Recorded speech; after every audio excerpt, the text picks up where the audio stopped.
যে আমরা যখন মায়ের গর্ভ থেকে জন্ম নিয়েছি আমরা হাতে করে কিছু এনেছি যে আমরা নিয়ে যাব? একটা ছুঁচ পর্যন্ত নিয়ে যাবার অধিকার নেই। আপনি যখন যাবেন আপনি একটা ছুঁচ পর্যন্ত নিয়ে যেতে পারবেন না। তাই যেতে যদি হয় একটা জিনিস আপনার সঙ্গে যাবে, সেটা কি? একদিন যাবি খালি হাতে ওরে ল্যাংটা হয়ে রে মন, একদিন যাবি সে পারে। তাই পাগল মনামা বদন ভোলে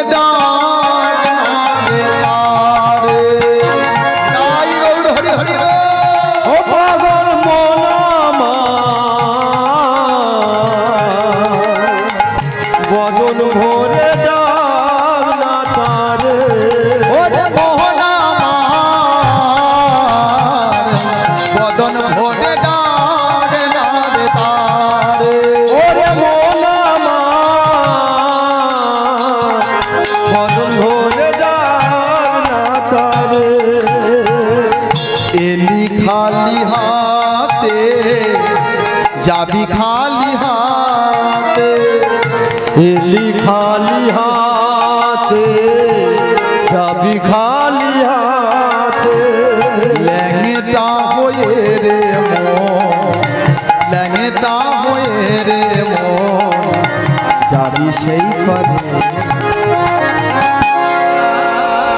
আপনারা বলুন, যখন আপনারা এই স্থানে এসে বসেছেন সত্যি করে বলবেন যে আমরা যখন মায়ের গর্ভ থেকে জন্ম নিয়েছি আমরা হাতে করে কিছু এনেছি যে আমরা নিয়ে যাব? একটা ছুঁচ পর্যন্ত নিয়ে যাবার অধিকার নেই। আপনি যখন যাবেন আপনি একটা ছুঁচ পর্যন্ত নিয়ে যেতে পারবেন না।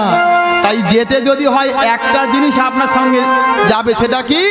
বদন ভোরে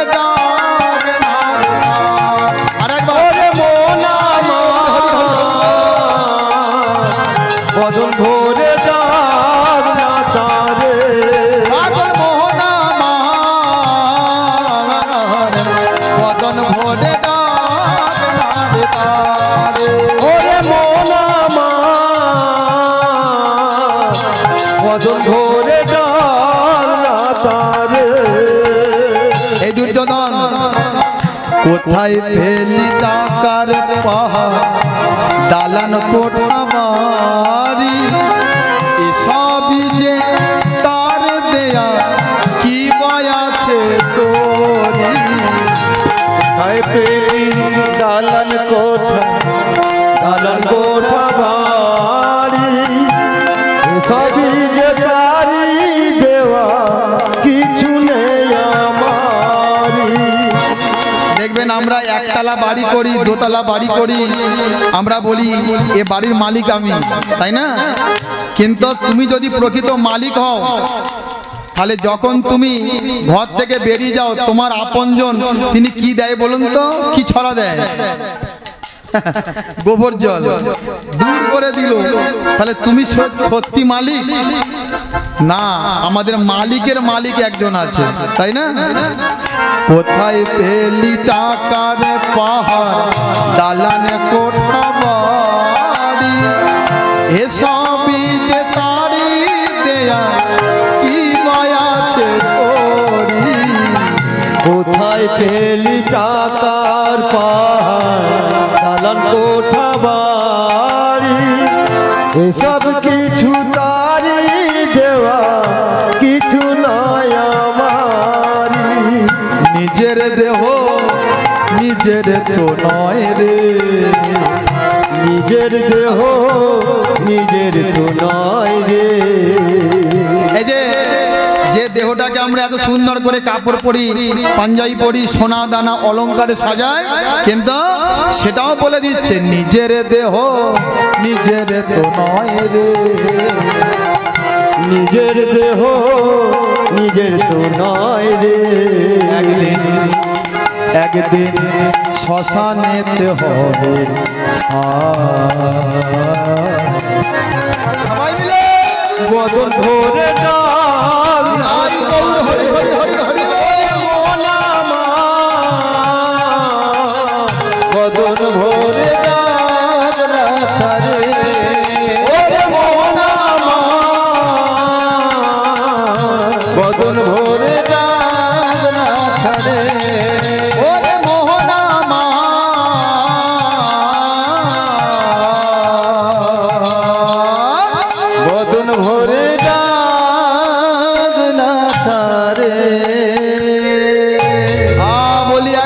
রাধা মাধব কি জয়।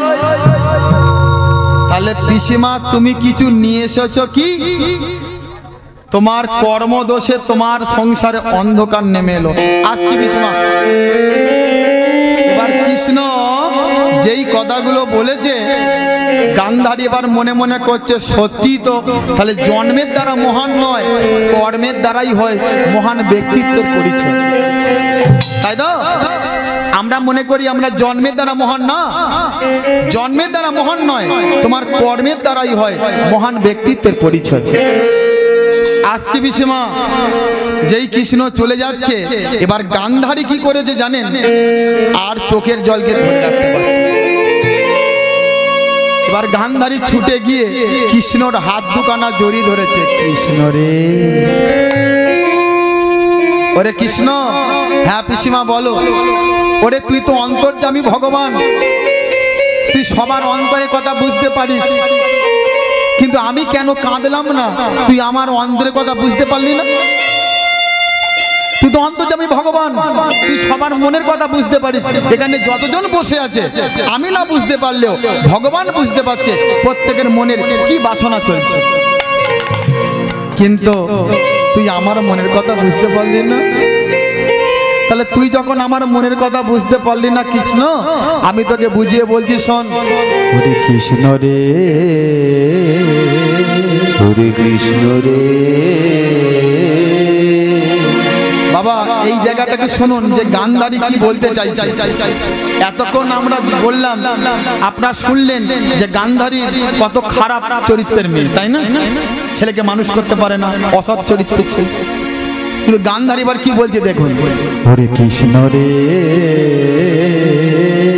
হরে কৃষ্ণ রে। আমি নিজে কাঁদি না, এদের আমি কাঁদিতে দিনা, কাঁদিতে দিনা। কৃষ্ণ বলছে হ্যাঁ আমি জানি, তুমি নিজেও কাঁদছো না, এদেরকে কাঁদতে দিচ্ছ না কেন? ওরে কৃষ্ণ রে, ওরে তুই চলে যাচ্ছিস শুনে, তোর জন্যই হস্তিনাপুরের নর নারী এরা যে সব চোখের জলে কাঁদে রে, চোখের জলে কাঁদে রে। ওরে কৃষ্ণ, কৃষ্ণ রে। ওরে আমি যে কাঁদি নাই, কাঁদি নাই, কাঁদি নাই কেন রে, কেন রে। তবে শোন কৃষ্ণ, তুই চলে যাচ্ছিস শুনে সবাই কাঁদছে, এরা একযোগে কাঁদছে, এদের চোখের জলে হস্তিনার মাটি কাদা হয়ে যাবে রে, হস্তিনার মাটি কাদা হয়ে যাবে রে। আর কৃষ্ণ ওই দাঁড়িয়ে আছে তোর রথ, ওই রথে চেপেই তোকে দ্বারকায় যেতে হবে। কিন্তু আবার আমি যদি এদের সঙ্গে এক যোগ দিয়ে কাঁদি, তাহলে আমার চোখের জল, এদের চোখের জল, যে হস্তিনার মাটি কাদা হয়ে যাবে, সেই কাদায় তো রথের চাকা যদি একবার ফুটে যায়। তাই কৃষ্ণ রে তোর রথের চাকা, চাকা কেমন গড়াবে, তোর রথের চাকা কেমনে গড়াবে। ও তোর রথের চাকা যদি কাদা মাটিতে পুঁতে যায়, তাহলে বল কৃষ্ণ রে, কৃষ্ণ রে।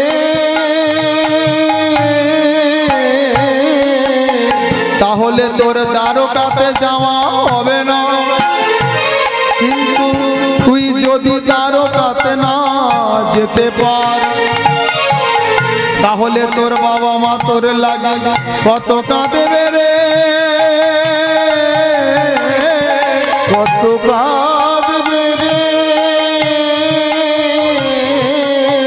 তাই আমি নিজে কাঁদি না, এদেরকে কাঁদিতে দিই না। ও তোর রথের চাকা যদি কাদা মাটিতে পুঁতে যায়। আচ্ছা বাবা বলুন তো, তাহলে গান্ধারী কি ভগবানকে ভালোবাসছে না? আপনারা শুনলেন কথাগুলো, কি গান্ধারী কি আর ভালোবাসছে না? এবার কৃষ্ণ জগৎকে শিক্ষা দিচ্ছে, দেখো জগৎ, সবাই তোমরা বলো গান্ধারী 100টা ছেলের মা, ও ভালো নয়। এবার দেখো গান্ধারী কি বলতে চাইল, কি বস্তুটা আছে তার মধ্যে। ওই জন্য বলে একটা মানুষকে দেখে তার গুণের বিচার করতে যেও না, আগে দেখো তার মধ্যে কি বস্তুটা লুকিয়ে আছে। কারণ মানুষের চোখে ধরা জল চোখে যেমন ফিরে যেতে পারে না, হাতের বান যদি একবার ছুঁড়ে যায় সেই বান যেমন আর ফিরে আসে না, তদ্রূপ বাক্যবান মহাবান আপনি বলে ফেললে এ কথা কোনোদিন আর ফিরিয়ে নিতে পারবে না। পিসিমা তুমি আমাকে অভিশাপ দিলে, তোমার অভিশাপে আমার 56 কোটি যদুবংশ ধ্বংস হবে। আচ্ছা বলো তো পিসিমা, এই কথা তুমি আর ফিরিয়ে নিতে পারবে? মানুষের মুখ দিয়ে একবার যে কথা বেরিয়ে যায় আর কোনোদিন ফিরিয়ে নেওয়া যায় না। পিসিমা তুমি মনে করো তেতা যুগের কথা, তেতা যুগে আমি যখন রামচন্দ্র অবতারে সীতাকে উদ্ধার করবার জন্য একটা প্রথম পূজা করেছিলাম, যেটার নাম হলো কি মা? সীতাকে উদ্ধার করবার জন্য কি পূজা করেছিল? দুর্গা পূজা। অকাল বোধন মানে দুর্গা পূজা যে সময় হয় এ সময় নয়, অকাল বোধন দুর্গা পূজা। সীতাকে উদ্ধার করবার জন্য পূজার আয়োজন করলে কি হবে, প্যান্ডেল সাজালে কি হবে, পূজার আসল বস্তু একজন তাকে ডাকতে হবে, যে ব্যক্তিটার নাম হলো পুরোহিত, ব্রাহ্মণ। তবে ব্রাহ্মণ অনেক আছে, কিন্তু ব্রাহ্মণের মধ্যে ব্রাহ্মণ কজন আছে? শাস্ত্রে বলেছে যজ্ঞের যোগ্য পুরোহিত দরকার, তবে সেই যজ্ঞ সম্পূর্ণ হবে। রাম তো চিন্তায় পড়েছে, তাই তো এখন গোটা ত্রিভুবনের মধ্যে এমন যোগ্য ব্রাহ্মণ আমি কোথায় পাই? এই যে ব্রাহ্মণরা যে গলায় যে সুতো নিয়ে আছে, এটার নাম কি জানো? এটাকে বলা হয় উপবিত, মানে যজ্ঞ সূত্র। উপনয়ন দিনে যাগযজ্ঞ করে ব্রাহ্মণ পুরোহিত দ্বারা গলায় তুলে দিল বলে উপবিত। এই যজ্ঞ সূত্রের কটা সুতো থাকে দেখেছেন? ব্রাহ্মণের গলায় সুতো কটা থাকে? 9টা। আচ্ছা 9টার জায়গায় যদি 11টা হতো, ব্রাহ্মণ কি ভার বইতে পারতো নি? প্রশ্ন লক্ষ্য করবেন, বিচারটা করবেন। যে 9টা ধরতে পারলো, আর যদি 11টা হতো আর 2টো সুতো বাড়লে কি ব্রাহ্মণের খুব কষ্ট হতো? না, কারণ আছে তত্ত্ব এই জায়গায়। কারণ 9টা কেন? 9টা হলো 9টা গুণ।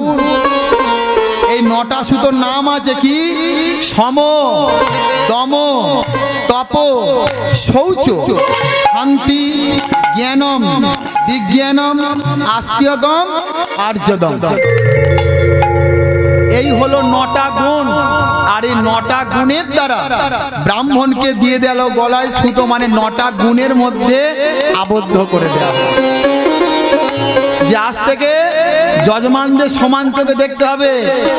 আজকের মধুর বাড়ি 10 টাকা দিয়েছে বলে 2টো মন্ত্র বেশি বলবো, আর যদুর বাড়ি 5 টাকা 2টো মন্ত্র কম হবে, চলবে না। সবাইকে সমান চোখে দেখতে হবে। সম, দম, দম মানে কি জানেন? দমিয়ে রাখা। ষড়রিপু, কাম, ক্রোধ, লোভ, মোহ, মদ, মাশ্চর্য, এই ষড়রিপুকে দমিয়ে রাখতে হবে। তপ মানে তপস্যা, ব্রাহ্মণের তপস্যার জোর থাকতে হবে। শৌচ মানে পবিত্রতা, ব্রাহ্মণের পোশাক পরিচ্ছদ পরিষ্কার পরিচ্ছন্ন হতে হবে, নইলে ছিমটি কাটবে, 1 লরি ময়লা বার হবে। ওরকম নয়, পবিত্রতা থাকতে হবে। শান্তি, রেগে গেলে হবে না, যজমানদের কথায় তাদেরকে ক্ষমা করতে হবে। অনেক সময় দেখবেন দক্ষিণে নিয়ে ঝামেলা বেঁধে যায় না, বললে হবে না, ক্ষমা করতে হবে। জ্ঞানম, জ্ঞান অর্জন করতে হবে। বিজ্ঞানম, বিশেষ জ্ঞান অর্জন করতে হবে। বুঝতে পারছো? যাগ যজ্ঞ করতে গেলে যোগ্য পুরোহিত দরকার, পাণ্ডিত্যর প্রয়োজন আছে, বই পড়তে হবে, শিক্ষিত হতে হবে, নইলে হবে। আর একটা কি জানেন? শিক্ষার দ্বারা কোনোদিন ভগবানকে পাওয়া যায় না, তিলক সেবার দ্বারা ভগবানকে পাওয়া যায় না, মালা গলায় নিলে ভগবানকে পাওয়া যায় না। পাওয়া যায় কোথায়? ভক্তি আছে যা। ভক্তি যার ভগবান তার। আর ভক্তিটা আসবে কিভাবে? জপ করতে হবে। জপের মধ্যেই হয় আমাদের কাম ক্রোধ লোভ মোহ মাশ্চর্য দূরীভূত হয়, আর জপের মধ্যেই কার্যসিদ্ধি হয়। তাই এমন ব্রাহ্মণ আনতে হবে যে ত্রিসন্ধ্যাকাল আহ্নিকৃত না করে, গায়ত্রী পাঠ না করে এরা জল পর্যন্ত গ্রহণ করে না। এইবার রাম তো মাথায় হাত দিয়ে বসেছে, আর বুঝি আমার সীতা উদ্ধার হবে না। সব জোগাড় হয়ে গেছে, ফল ফুল দই মিষ্টি প্যান্ডেল, কিন্তু ত্রিসন্ধ্যাকাল আহ্নিকৃত করবে এমন যোগ্য পুরোহিত কোথা পাবো? রাবণ সংবাদ পেয়ে ছুটেছে, আমি করব দুর্গাপূজা। কেন জানেন? রাবণের সবাই জানে রাবণ কত খারাপ, কিন্তু না, রাবণের মতন মহান ব্যক্তি কেউ ছিল না। রাবণের মতন পণ্ডিত কেউ নেই। শক্তির পূজারী, মায়ের পূজারী ত্রিসন্ধ্যা আহ্নিকৃত করে জলস্পর্শ পর্যন্ত করতেন না একমাত্র রাবণ। না করে থাকতে পারতেন না, আগে আহ্নিক করবে তারপর জল গ্রহণ করবে। রাবণ এসে বলল আমি করব দুর্গা পূজা। রাম মৃদু মৃদু হাসছে, বলে হায় রে, খেতে বাঘ পড়েছে, খালি লাঠি জোগাড় কর। যাকে মারবো বলে দুর্গা পূজা করছিস সেই এসেছে দুর্গা পূজা। পূজার আয়োজনটা করে দে। হনুমান পূজার আয়োজন করে দিল, আর এদিকে রাবণ পূজায় বসলো।